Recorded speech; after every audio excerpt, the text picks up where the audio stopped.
وعلیکم السلام ورحمۃ اللہ وبرکاتہ۔ محترم بھائی نے پوسٹ بھیجی جی، وہ شخص مومن نہیں جس کا پڑوسی بھوکا ہو۔ نبی علیہ السلام کا ارشاد گرامی ہے، وہ شخص مومن نہیں جو خود تو پیٹ بھر کے کھائے مگر اس کا پڑوسی بھوکا ہو۔ امام بخاری کی الادب المفرد کے اندر یہ حدیث اسی نمبر پر ہے جو پوسٹ میں دیا 112 جی۔ اس کے علاوہ امام طبرانی نے طبرانی کبیر کے اندر، امام حاکم نے مستدرک میں جی، اور ابن ابی شیبہ کی کتاب الایمان میں بھی ہے، اور بھی کئی کتابوں میں ہے۔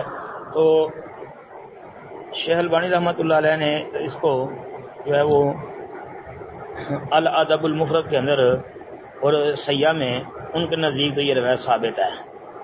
باقی یہ یاد رکھیں کہ بھائی شیخ البانی نے اس روایت پر بحث کی ہے، اس کے شواہد بھی نقل کیے ہیں، لیکن یہ روایت راجح موقف کے مطابق ضعیف ہی معلوم ہوتی ہے۔ اس میں عبداللہ بن مصابر ہے ایک راوی، جس کے متعلق امام ذابی وغیرہ کا خیال ہے کہ وہ مجہول ہے، اور خود شیخ البانی نے بھی اس کو مجہول کہا ہے۔ پھر جو ہے اس پر کوئی اس کی صریح توثیق تو نہیں سامنے آئی، بس یہی ہے کہ علماء نے اس روایت کی تصحیح کی ہے۔ وہ تصحیح حدیث کی وجہ سے ہی جو ہے انہوں نے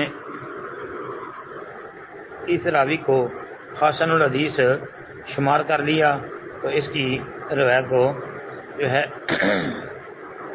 حسن یا صحیح سمجھ لیا۔